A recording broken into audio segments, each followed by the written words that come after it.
Hey everyone, and welcome to the channel. My name is Ash and I'm back once again with another members only YouTube video. So big thank you to all of our members who support the channel. You mean the absolute world to us. So I'm back with another tiers video. This time I am doing the 25 best selling PS1 games. Now I didn't make this list, I did get it off Tier Maker. I don't see the point in spending all the time and effort doing them when there's so many. There's hundreds of them already done. So if this has any issues, like maybe the top 25 are different than they should be, don't blame me, but we're going to rate them from S to E, so that's masterpiece down to solid experience, enjoyable, rental material, subpar, total effing garbage, and then haven't played. Now, looking at this top 25, I think I've played pretty much all of them, which is good. I hate having lists where you have a ton of haven't played, so I'm going to jump straight in. So, first up, Gran Turismo 2. Now, honestly, this is an A. I'm not the biggest Gran Turismo fan anymore, but Gran Turismo 2 on the PS1 was awesome. It was such a good racing game for its time. I highly, highly, highly recommend everyone play it if you like sort of your more simmy racing games. Now, I'm going to put GT1, so Gran Turismo 1, in enjoyable. It's not as good as 2. Still worth the buy if you can get hold of it, but like I say, it's just nowhere near as good as number 1. Right, I'm just seeing what there is here. So, we're going to go Tekken 2. Enjoyable title. It's good. It's not bad at all, but it's nowhere near on the level of the later franchise entries. Right, what we got? What do you want to do, guys? Rayman. No offense, but Rayman is rental material for me. It's not aged particularly well. It's not my sort of cup of tea. And this is the one before it was 3D as well. It is the 2D game. Now, a masterpiece worth playing right now, Final Fantasy IX. Now, you know I'm a big Final Fantasy IX fan. If you've watched any of our content, our podcasts, I think Final Fantasy IX is probably the best Final Fantasy game, so you should definitely play it. It's fantastic.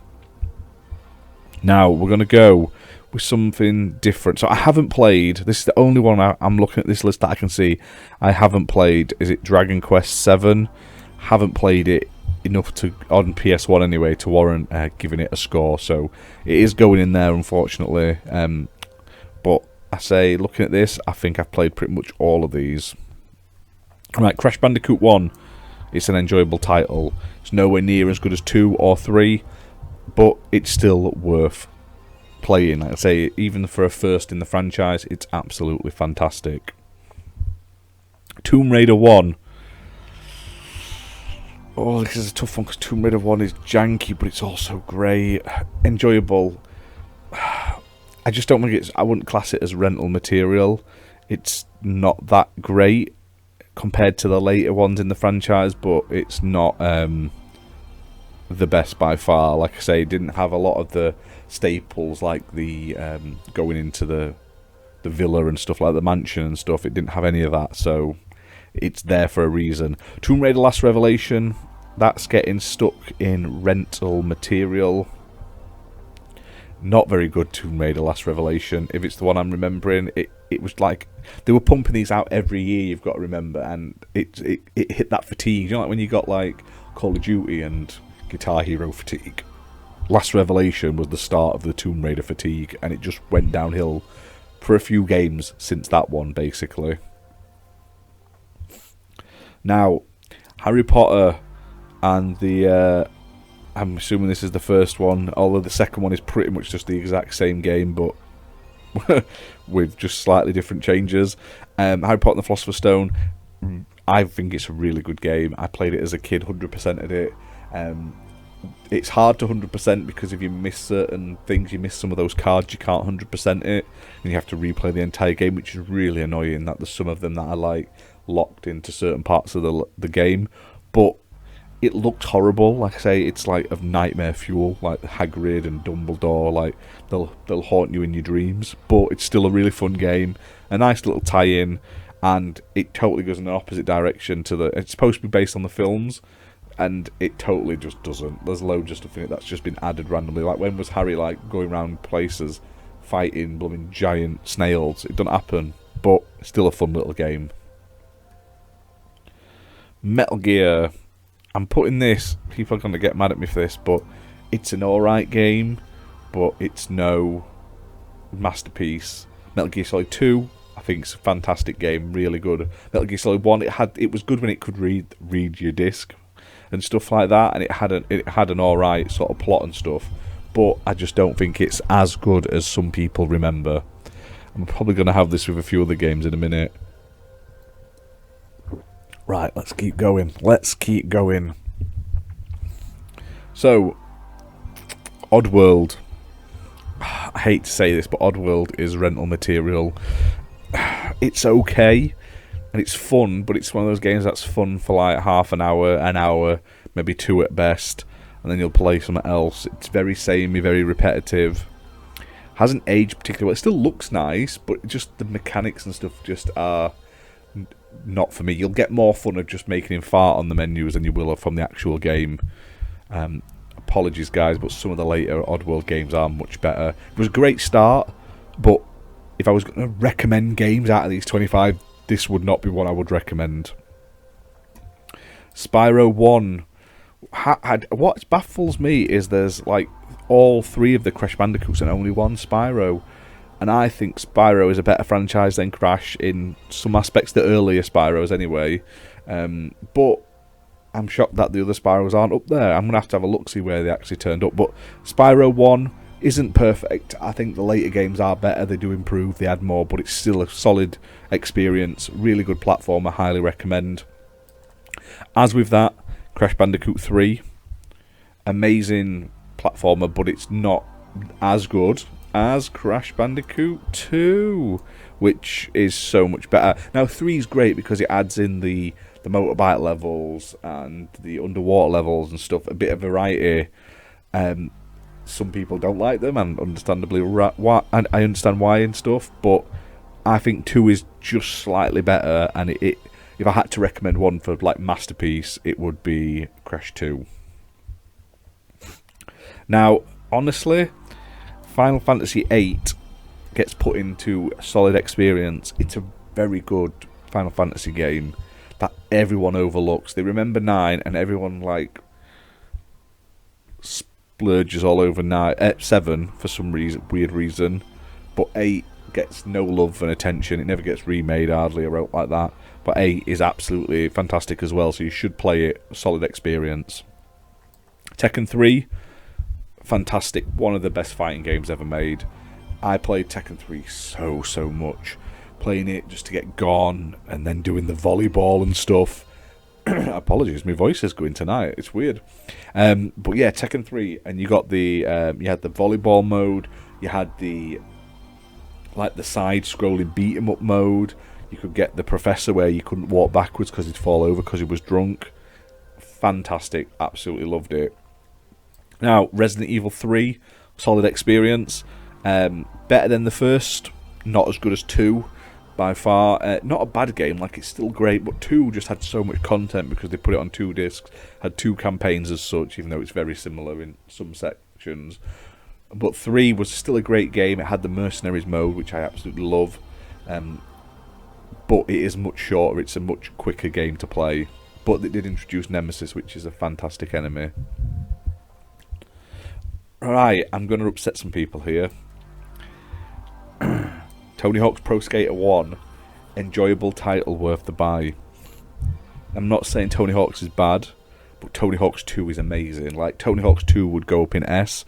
Tony Hawk's 1 is okay, but you don't have all of the like reverts and stuff like that. You don't have a lot of the classic maps and stuff that you remember from Tony Hawk's. A lot of them are from Tony Hawk's 2 onwards. So Tony Hawk's 1 is a great game. I highly recommend playing it if you can.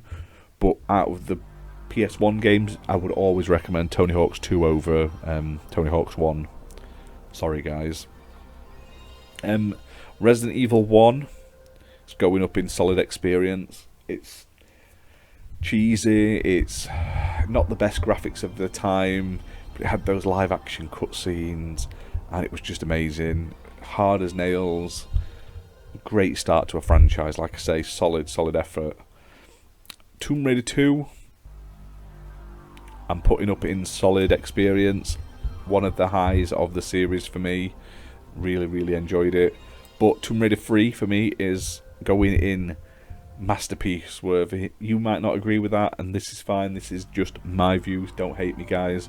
Tomb Raider 3 was my favourite, and when you had the mansion stuff, and you could go on you could unlock the like quad track and everything. You could lock the butler in the fridge, and there was so much to do outside of the game. Plus, the game itself was really good as well.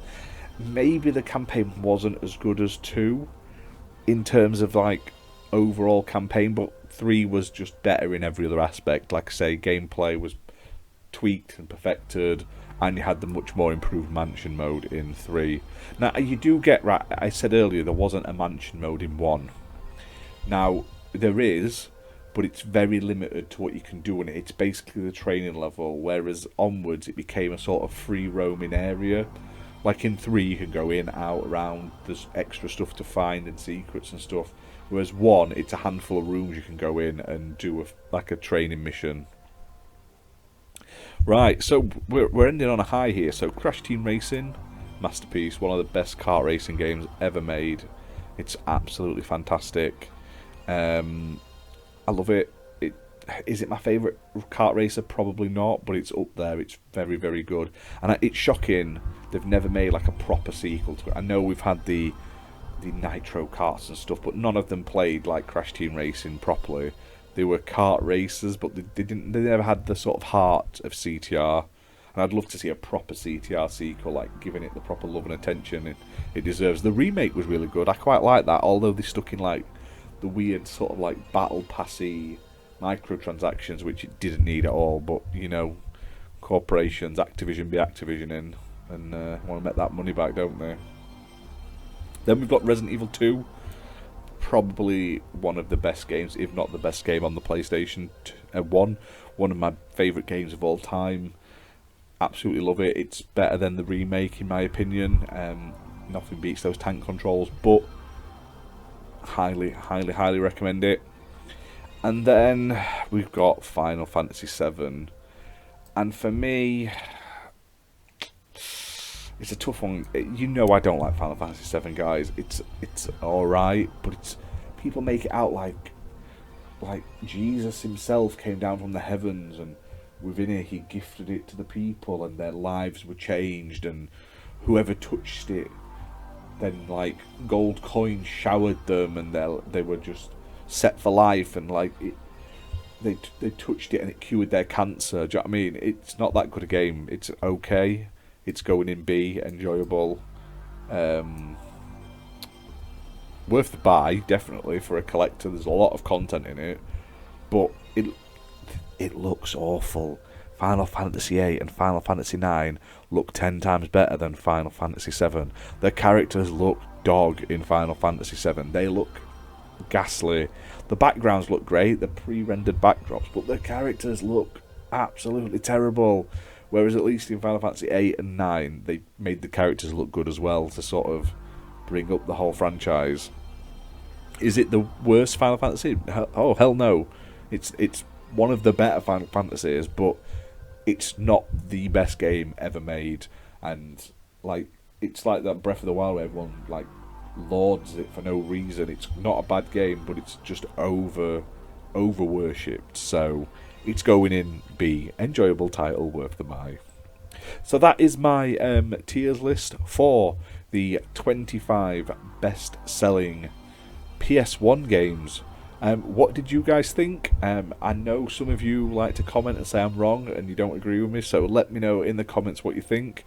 Like I said, there's no real bad games in this list at all. Every single one of these 25, or the 24 that I have played, I would play again and would tell people to play. I have put 3 down in C, but that's just to sort of differentiate them on the level from the other games. I haven't got anything else to go with, and there's no way like those games are as good as the ones above them, in my personal opinion. But anyway, guys, thank you for watching. Thank you for being members. I hope you're liking these weekly members videos.